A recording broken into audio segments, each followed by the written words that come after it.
Sarah. Oh, what is that milky stuff? I don't know what to call that.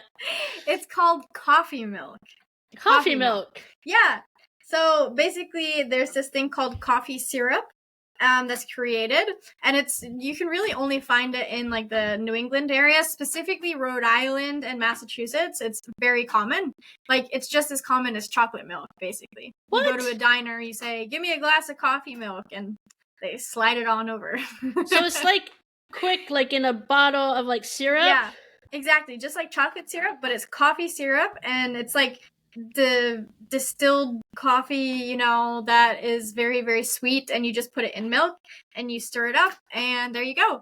It's actually the official drink of Rhode Island. What? These things exist? Yep. And is it good? Oh, it's delicious. I actually don't even like normal coffee, but it kind of tastes like coffee ice cream, not as intense. It's very sweet, but because you have your own syrup, you can decide how sweet you want it. And is it cold then? You put ice in it? Yes, I always put ice in my coffee milk. My mom does too. My dad doesn't. It's a big debate in our family, but you basically just do what you want. Okay. I thought he was gonna like get out that penguin scooper and like put an ice cream on top of it. No, not today anyway. And do you have a new mug there? Yes, I do. This one, my cousin Beth gave me for my birthday this year. The set of 4 that she found at an antique shop. And they're just so cute. They're like these little feminist kind of statements, like, and they're like antiques. So like this one talks about Sears, which we know doesn't exist anymore. So it's a woman on a riding vacuum cleaner. Oh, nice. And it says below, "I'm not going to vacuum till Sears makes me a riding, makes one, wait, you can ride." Till Sears makes a vacuum you can ride? Exactly. The riding vacuum. Why does this not exist? Yeah, I know. Like, the riding lawnmower exists, but not the riding vacuum. There you go. Not fair. So there you go. Like, they're just these cute little feministy, great mugs that I love. That's so funny. There's a set of 4, and that was a great gift. I love it. Well, Sarah, today is the last episode of the season. Can you believe it? Yeah, first episode, first season, but not the last season. That's for sure. And it's the finale on our series on business skills, right? So today we're going to be talking about public speaking. And as a special treat, we've invited Emily Plante, who is a coach who helps her clients prepare for public speaking gigs. So I'm super excited to see how this is going to turn out. Oh, this is going to be great, I'm sure. So, Sarah, do you have 20 minutes on the clock? I sure do. All right. Your 20 minutes start now.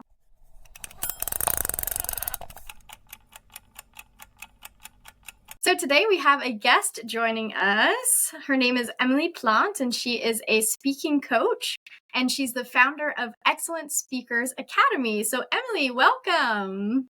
Hi, Erin and Sarah. Thank you so much for having me on your podcast. I'm really happy to be here and can't wait to get into things with the two of you. It's going to be so much fun. So, Emily, I know you help English and French speakers practice and prepare themselves to speak in public. So can you tell me a little bit more about what you do? Absolutely. I love to help mostly entrepreneurs and leaders in either English or French, as you said, become really powerful speakers who not only are clear, but feel confident and are really compelling in front of any audience. So when I say that I'm a speaking and communication coach, it's not just about public speaking, but also your day-to-day interactions, using your voice, your body language, and your mindset to make sure that you have maximum impact whenever you have the opportunity to speak. Oh, it's so cool. Like earlier in one of our earlier episodes, we talked about a sales pitch, and it goes so well with that. Like you have something, an idea you want to get across, how to make it compelling, how to get people interested is exactly what you do. So it doesn't necessarily just have to be public speaking in front of a crowd, right? No, exactly. I think that we often think of public speaking as being in front of a really large audience and on a stage, and you might feel stage fright. but you don't have to be on a stage to experience that stress and anxiety from stage fright. You could be doing a podcast like we're doing right now. And that, to me anyway, is a public speaking opportunity because you have a live audience. You're talking to more than one person. This is, of course, a small group, 3 of us right now, but we know that there will be lots of other people listening later. And if you're on TV doing an interview and you only have one interviewer, that's still public speaking. So it doesn't have to be in public. It could be virtual now. It could be in front of a very small group or thousands of people. There are so many different opportunities to get out there and get your message across. And I think we can be a little more flexible with what public speaking is. Yeah, so how would you define it? The basic definition for me would be any speaking opportunity in front of a live audience of more than one person. Okay. Live or virtual, in effect. Yeah, live. When I say live, it could be live online or live in person. If you're recording yourself, it is in a way speaking in public, but you're not live, so you can edit that later. It's different. I think there is a difference when you're recording something that you might be doing by yourself without anyone else, and you're still probably going to share it with a lot of people, but because you have that opportunity to start again and do multiple takes, it's not exactly the same. So you're still speaking, of course, but not necessarily speaking in public. I definitely resonate with what you said earlier about stage fright can happen online or in person, though, because I mean, I don't necessarily have stage fright. Because I can speak in front of public, but like your heart starts beating and maybe your legs or your other limbs get a little shaky, right? And that same thing happened for me, Sarah, the first time that we started recording this podcast. Even though it was recorded and it wasn't live, like right away, I could definitely feel my heart pounding. And I was like, oh no, we're getting started. Yeah. But how do you help your clients prepare for a public speaking engagement? That's a great question. When I do one-on-one coaching, we'll really create a warm-up routine. Think about any time you do exercise and you'll want to make sure that your body is warm, that your limbs have had a chance to do some movement before jumping into a sprint. You can't do that or else you'll injure yourself. Speaking is actually a very physical thing, and we often forget this. We're using our voice, our mind, but we need to be able to project, to have strong volume, to really use all 3 of those things, voice, body, mind, to make sure that we're delivering our best when we speak. So we'll do a warm-up that touches upon all 3 of those things. And depending on the person, we'll tweak it, but we will usually start with some nice deep breaths at the beginning to get in the right headspace, to relax, calm ourselves, and make sure we're really present in the moment. That's important because we can be so preoccupied and worried about a million different things. And you just want to have a chance to breathe and maybe think of things that give you confidence. Sometimes I'll tell people to imagine their happy place or simply repeat a speaking affirmation in their mind or out loud, something that really empowers them. And then after that mindset part, we'll move on to waking up the body. And when I say waking it up, I really want it to be activated, but not necessarily doing a workout where you're going to be all sweaty and tired. No, you want to feel energized with this warm up. It could be moving your limbs from your feet, your toes, all the way to your hands, fingertips, your face. How do you engage your face? What kind of facial expressions do you want to use to elevate your message? And then after that, we'll touch upon vocal exercises to make sure that the voice is going to be really strong and clear. Because whenever you speak or talk in front of an audience, even if it's a one-on-one interaction, if we can't understand what you're saying, then what's the point? And if we can understand you, but we can't really hear you well, or we don't feel that engaged with what you're saying, we're not going to remember your message. So you want to make sure that you can be, first of all, heard and then clearly understood, and also that you're leaving an impression. So the warm-up helps make sure that you are in that mindset, that headspace, that your body and your voice are all ready to give your best. Yeah, I went to one of your workshops before about public speaking, and I remember you actually had us do this routine to get ready. Like, I don't remember exactly what we did, but what were we doing with our mouths? Weren't we like practicing, like smiling and making sure that like our faces and our facial muscles were ready, right? Yeah. Oh my gosh. I love doing this. People tend to feel a little awkward at first, but when you start becoming silly, and I get silly with my clients to make sure that they have fun, that they feel comfortable, and I'll do little faces where, I really engage the eyebrows, scrunch the nose, move the mouth around. The reason we'll do silly faces during the physical part of the warm up is to make sure that you will be using your face and engaging it. Because if you're saying something and there's not a lot of movement in your face, there might be a disconnect between your message and the way it's perceived. If I say, hey guys, I'm so excited to be here, and my face isn't moving a lot, my voice is a little bit on the low side, you might not really believe me. You won't think it's that authentic.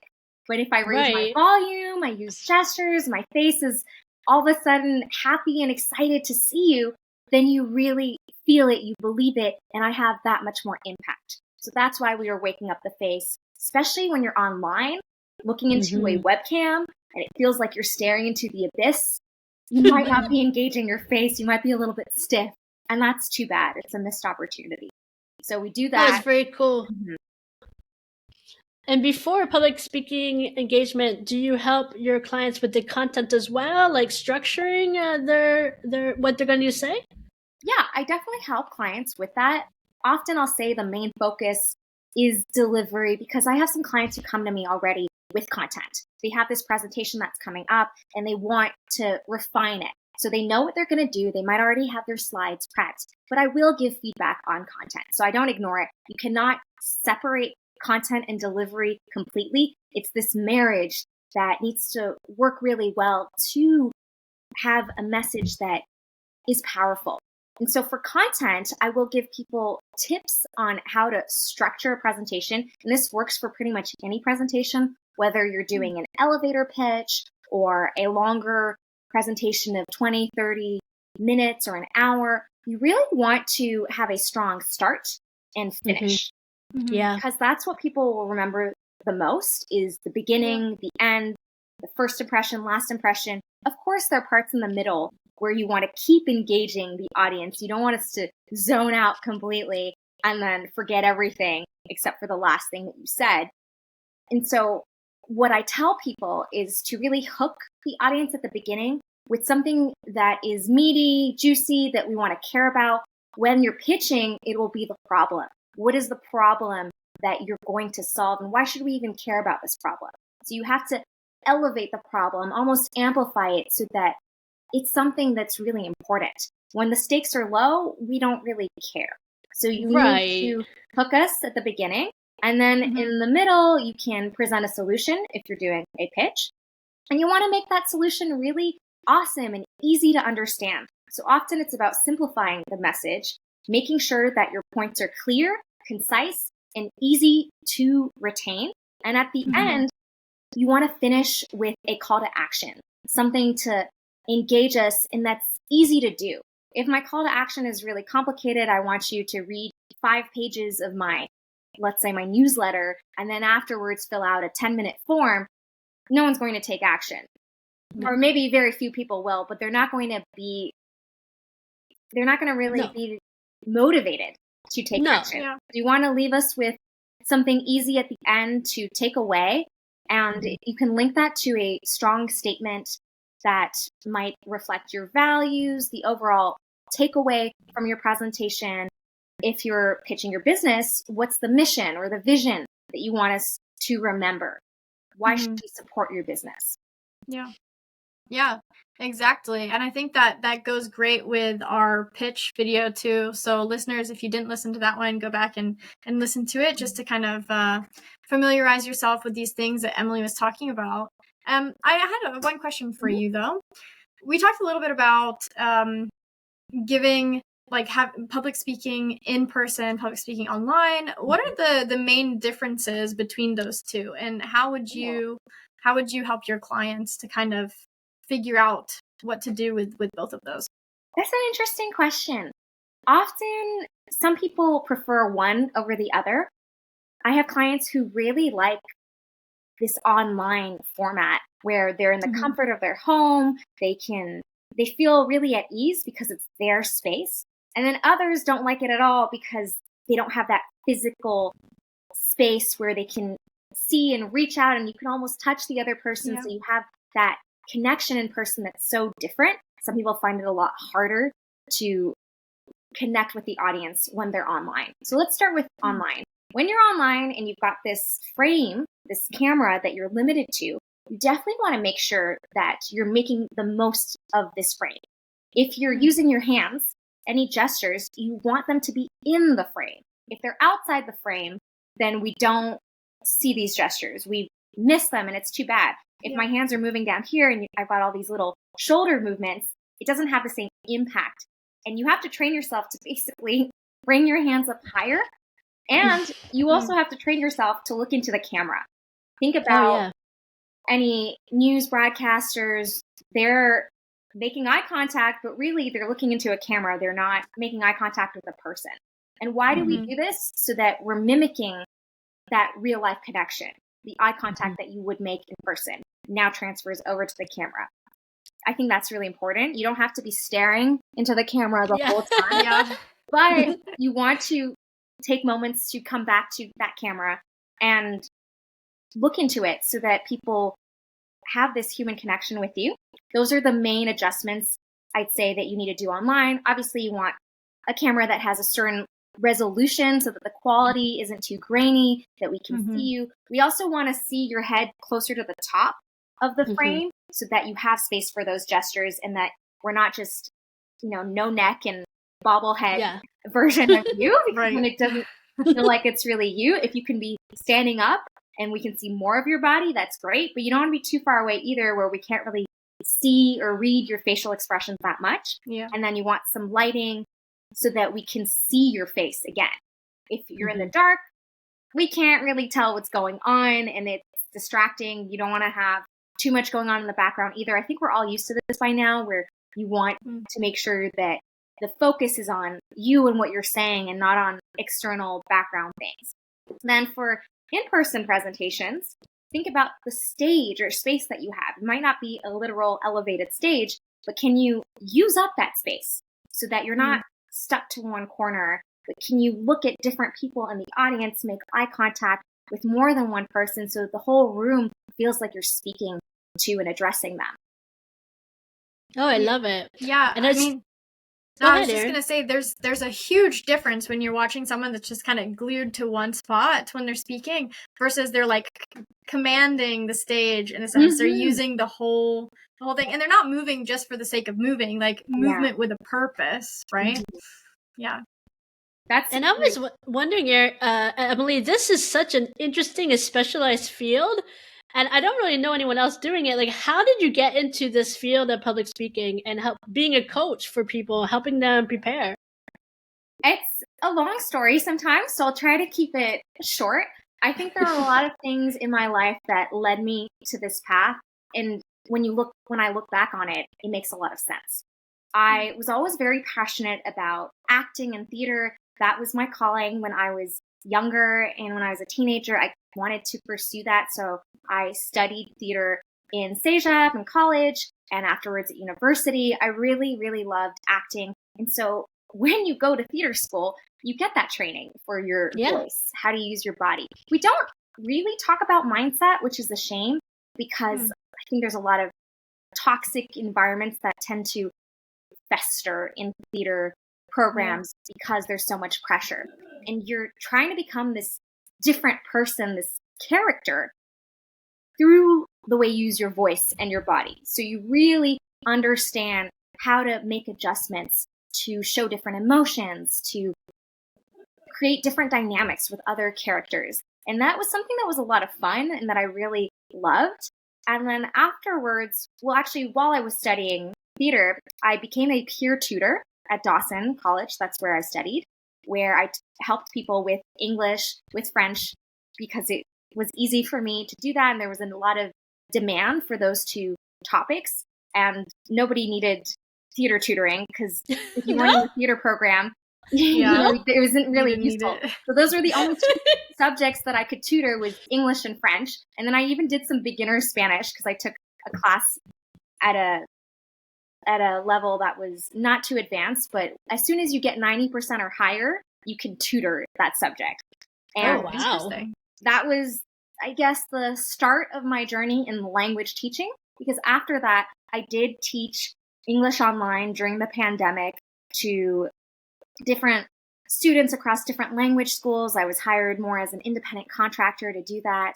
And I got a TEFL certificate teaching English as a foreign language during a volunteer opportunity in Poland in 2020, right before the pandemic happened. So that's why I started teaching online. And I enjoyed talking to people. I really love having conversations like this. But I realized that grammar and other nitty-gritty parts of language aren't exactly my calling, that I didn't enjoy teaching grammar as much. I know it's important. It obviously is. I don't need to tell you two that. But I really liked having conversations with people who already attained a certain level of fluency.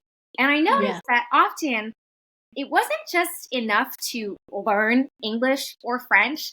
You needed more than that to be an effective communicator.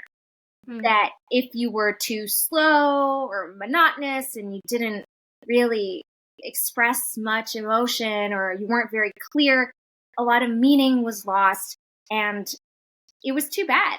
I noticed that a lot of the skills I had from my theater background made me a very good presenter, and I was trying to help some of my students get better at that, but it was a language class at the end of the day, so there's only so much that I could do.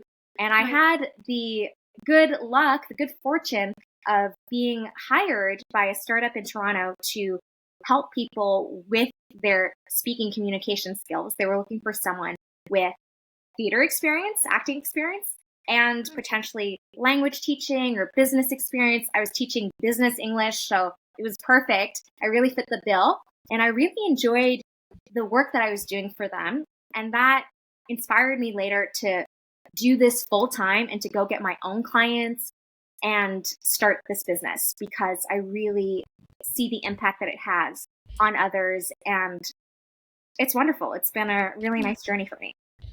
And what kind of clients do you have? Are they mostly business clients, or who else do you help? Yes, in the sense where they're either entrepreneurs or leaders. So all the clients that I help want to be better communicators for work, whether that's their own business, or if they're a manager or a C-suite level at a company that maybe they founded or maybe they didn't.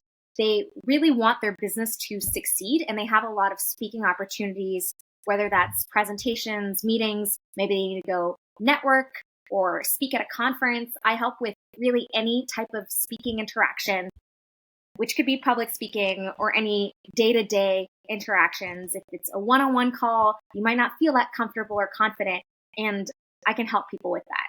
So leaders and entrepreneurs are the ones that I help in English or French. Sometimes I work specifically with non-native speakers because I have that language teaching background, and language mastery is definitely important.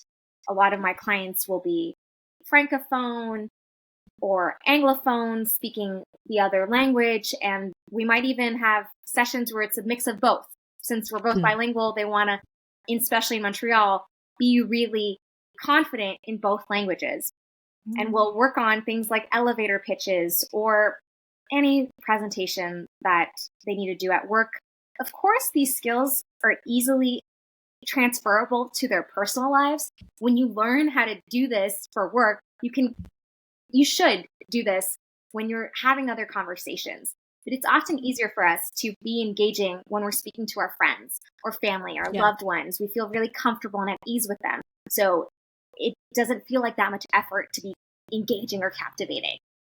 And at work, the stakes are higher, so we get more stressed. And now we think we need to be a different person at work, but we don't. We can still show our personality, let that shine through, and take advantage of the natural strengths we have as a speaker. Perfect. And how can our listeners who are listening right now say, oh, I need that. I need her services. How can they reach you for this one-on-one coaching to help them prepare for their public speaking engagements? They can reach me on LinkedIn. That's usually where I'm most active. I'm sure you'll drop the link later. But it's just my name, Emily Plante. And then I'm also available on Instagram, but I don't check that as often. So emilyplante.ca is my handle on Instagram. And then I'm happy to reply to any emails, emily@excellentspeakersacademy.com. That's my email. So any one of those ways is fine. I offer one-on-one coaching as well as an online course specifically designed for non-native English speakers. Oh, that's awesome. So that really is where our listeners kind of like mesh, right? Like the people that we can help and the people that you can help. So just something that Erin and I have discussed is that we would like to offer our listeners a free evaluation. It's online through Zoom, and it's about 20 minutes, an oral evaluation to see if you'd be better served by Emily's services or our services based on your level of English. And of course, if you wanted to do it in French, we could work it with that as well. So the link for that, the free evaluation, is also in the show notes. Mm-hmm. Yep. So again, 20-minute oral evaluation using Zoom whenever you'd like. The time it's for your choosing. And just check out the show notes to sign up. But I think I hear that timer counting down. So Emily, just wanted to thank you so much for being here with us. It was honestly a pleasure. And I'm sure our listeners enjoyed it just as much as we did. Thank you so much for having me. It's been wonderful. Well, that was so much fun. Oh, my word, it was so much fun. I'm so glad Emily was able to come here and share her knowledge about public speaking. I feel like I learned a lot. Listeners, I hope you learned a lot too. You'll be seeing hand movements a lot more often now. I'm going to do jazz hands. We have learned from Emily today. Oh, that's so much fun. So listeners, remember that as our final episode of the season, we have a crossword for you that's in the show notes. Just fill in the words that we've used this season, and you'll have the definitions for each words right there. So you'll have all the words that we've looked at this whole season. Yeah, very cool. So be sure to click on the link in the show notes. So that does it. It's our very last episode of the season. Just season 1, huh? That flew by. It was so fast, but so fun. So guys, stay tuned and subscribed for season 2. So now it's time to say goodbye, adios, au revoir from Quebec City. But moreover, see you soon. Hasta pronto. A bientôt. Yes, see you soon. Hasta pronto and a bientôt from Massachusetts.